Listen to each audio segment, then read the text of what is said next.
Hello family and friends, mumeze mute? Tubahe kaze kuri Muhoza Real Talk. Rero bwa mbere dusuye urisanga. Niba usanzwe udusura nawe tuguhaye kaze. Hano dukunda abantu, ni wabo w'abantu. Hanyuma rero natinze mu magambo, ni inshuro yawe ya mbere iyi channel yacu tuganira story MWATWANDIKIRA, mutifuza kugaragara, mutifuza ko amazina yanyazamo, mutifuza ko amasura yanyazamo, abatifuza ko tumentioninga famille zanyu, kuko twe twemera ko umuntu ari mugari, umuntu aragutse, umuntu akora ku bantu benshi. Ibyo byose njyamuke ko ngiye ngaragara nkabivuga mu mwanya wawe, ugahabwa inama ukumva ko n'inkuru yawe yavuzwe. Ariko byibuze ntuzazane inkuru yawe hano ngo ejo n'ejo bundi mwana ajya burahana tambuka ajya burahaca kubera ko wagerageje kuvuga ikiri ku mutima wawe. Niba rero uri one of them, uhaye kaza kuri Muhoza Real Talk, kandi nanone wifuza kugaragara ntago bibujijwe. Twari uburyo twagushyiramo ukagaragara, ariko story zanjye, content yanjye ahanini ishingiye kuri bara abantu badashaka kugaragara, kuko nibo benshi bampa request, nibo benshi bampa inkuru, kuko nabo bifuza kumvwa atari ngombwa ko basura bagaragaye. Hanyuma rero basabiye amahoro ababyutse mu gitondo cyiza, amanywa meza, ahantu hose uri umve ko tukuvuzeho, ntuvuge ngo ya mentioninze ngo ibihugu asiga icyawe, aho ahantu hose uri tugusabiye amahoro y'Imana kugira ngo abane nawe. Hanyuma rero reka twihute. Inkuru ino munsi nibisanzwe, inkuru zanjye bari ngufi cyane kuko nyiraya yimbwira isaha njye nkayivuga iminota 10 kandi bikaba birabaye, kuko urumva ntago nyine nyiri ubwite ubivuga ngo ajye deep nyine azane story nyinshi. Njye ngerageza kureba iby'ingenzi akari ibyo nzana kugira ngo tuzo kubiganiraho. Ino munsi ni umukobwa mwiza agira ati nabonye fiancé. Kubona fiancé ni byoroshye, abantu mutari mwabona namwe mumve mukomeye, igihe cyanyu kizaza. Ariko yabonye fiancé, abona fiancé mwiza cyane, mwiza yishimiye, yasengeye, uzi uko nduze ngo avuga uti Imana uzampa umugabo meze gutya. Izo criteria zose yasengeye yazibonye mu mugabo we, future husband, ku mugabo uko bazabana barakundana. Atujya muri fiancé mu mwaka wa mbere, wa kabiri, wa gatatu ugeze mwereka abavandimwe banjye bose baramuzi, ababyeyi banjye baramuzi, nubwo ntanamuzana mu rugo, ariko abavandimwe banjye bose baramuzi, no mu rugo baramuzi. Noneho tugira igihe dupanga gahunda zo kuzaza kwiyerekana, gufata irembo, ibintu byose twavansa dufite ubukwe muri uno mwaka. Uyu mwaka turimo wa 2026 bapangamo ubukwe mu mezi ari imbere. Ati dupanze ubukwe, ntangira kubana no official nyine nka fiancé, tugasohokana tukajyana, atariko iteka ryose nkagira dute, kuko nyuma ya saa sita niba magaye ntumubona saa 9 nijoro akambwira ko yaryamye. Sometimes phone gasona nka ari kwivugiraho, namubaza akambwira ati n'umuntu wari umpamagaye, ati sinzi icyo yambazaga, ariko ati mise ndyama, ati ndire mu bitotsi, nijwi ryo kumva riri mu bitotsi rirananiwe, gatisha ararushya kuko banza ari umuntu wari umudisturbance. Atuka kunda kanuga kubito gatinda kuryama, kavuga uti kamamagara ndebe ko ikiriho muvugishe. Sometimes gacamo mu byumve rimwe na rimwe igacamo, akumva isa nkaho ari kuvugirwaho, ubundi kabirajimisha.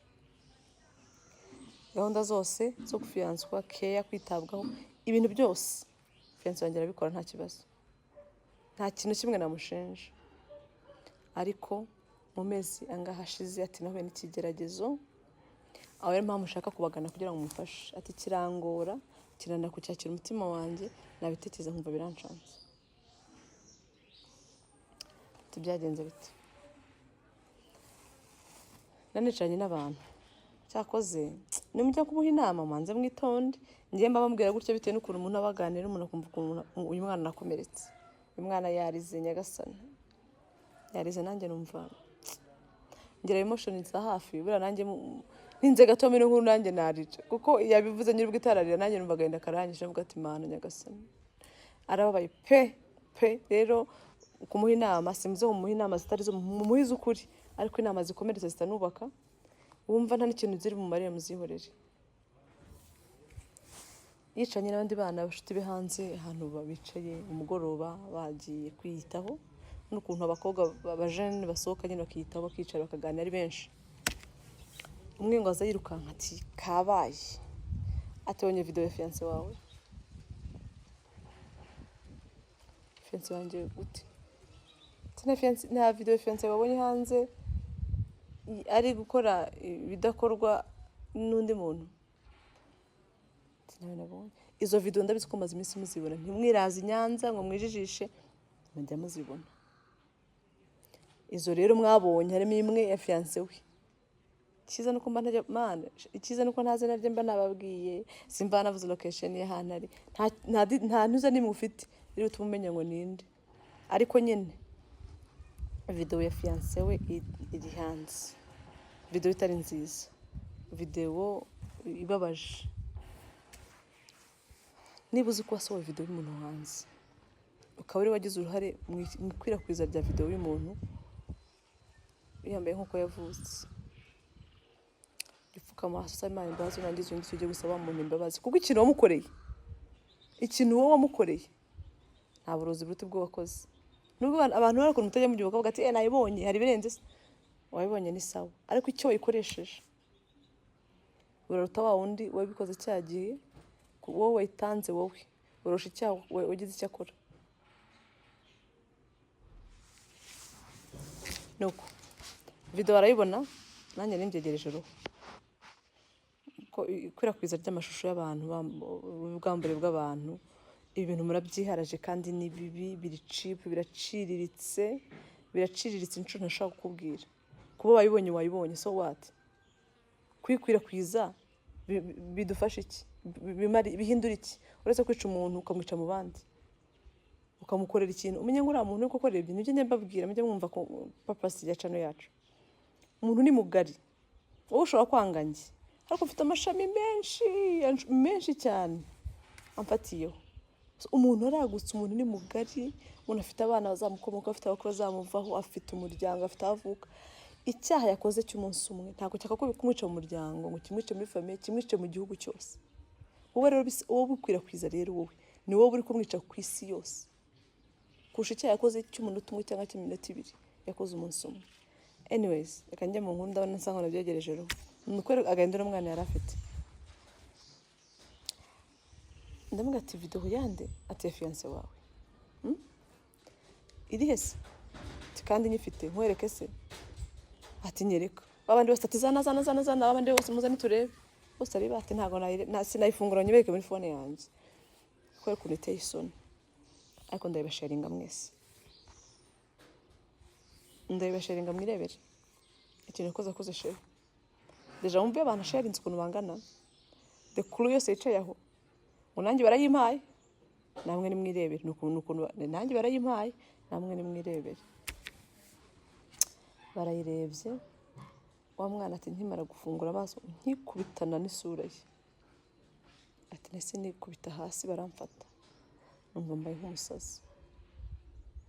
barantwara no mu rugo bangeza mu nzu iwacu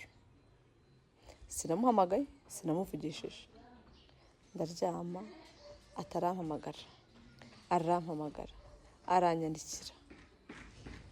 ndamusubiza ngo ndi kumva imbaraga mfite zitanyemerera kumva unsubiza numva ntago nashobora kumva message uri kuma kubera kumva baye aramubwira ati no take your time ubanze ushake mbere ko wumva ibyo ndakubwira hanze umwanya ngi banze umve ndi kukubwira aramubwira ati okay niba ushaka kumva ibyo nshaka kukubwira cyangwa ibyo ndi kuvuga birasaba kumpa umwanya tujye ahantu hatwenyine tuganire nta wundi muntu umwe wumva tuganire nkubwira ibirimo birambaho guess what nibyo yandi nababwiraga mbere ko judginga umuntu cyangwa ngo uhite wumva ko umuntu aciriyeho iteka byararangiye ntibikibaye mbere kugeraho ujya ubanza ufata akanya ko gushaka kumva umuntu bitewe n'iki habaye iki byagenze bite kigero nze kimenye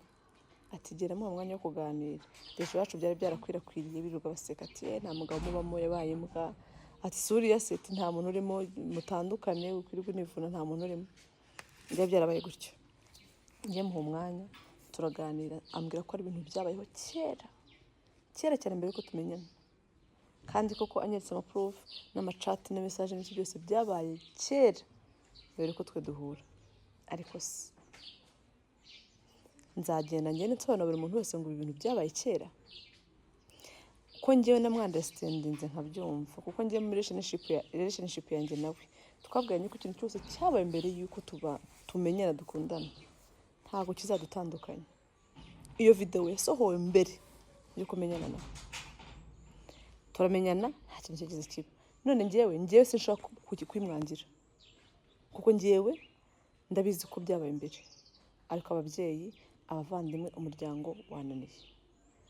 nta mugabo urimo ntago mwabana mureke ndashaka ko mungira inama mwe mutari abavandimwe twe turakundanye kandi cyane ariko iriya video y'ibintu byabaye imbere nigiye gutuma urugo rwanjye rutabaho ati rero ndamukunda ku buryo numva ntashaka kumureka mungira inama kuri Muhoza Talk ese uyu mugabo dutandukanye kubera ko umuryango wanze kwimvisha no kwakira ibyira video kandi byarabaye imbere yuko tumenyana amasezerano nagiranye nawe ko ategeza yica ari byabaye imbere ko taranazi ko izasohoka ko yasohowe n'umuntu wese muri phone ye arayisohora ati rero ntabwo arazi ko cyo muri phone ye ibyo ngibyo mahini inama n'abantu babitse zira video n'ujye ubona ufite video nk'iri ntabwo ira video ugomba kuba muri telefone yawe irikoramo iki muri telefone yakoramo iki kwera urumva icyambere ko sagize no kuyitunze bituma guta hanze kandi nkagacyana umuntu washyize hanze mwembi babiri mufite amakosa ariko rero umukobwa bati njyewe ntabwo ibingi bya kantandukanyije n'umusheri wanjye none mungire inama dukomezanye nirengagize umuryango nkomezanye n'umuntu dutandukane kubera iriya video muri iki iyi nama ni yawe igitekerezo ni cyawe uko byumva kumva byagenda icyo wumva wakunganira wowe ku giti cyawe uko byumva ugaza gushyira muri comment aho ngaho hanyuma biraza kumufasha warihitiramo ari bikwiriye murakoze mugira amahoro turabakunda murakoze kutwumva no kuduha umwanya no gutrustinga Muhoza Talk see you guys vuba cyane tuzagaruka tubeze izindi content nyinshi cyane nyagasana abarinde mugira amahoro turabakunda bye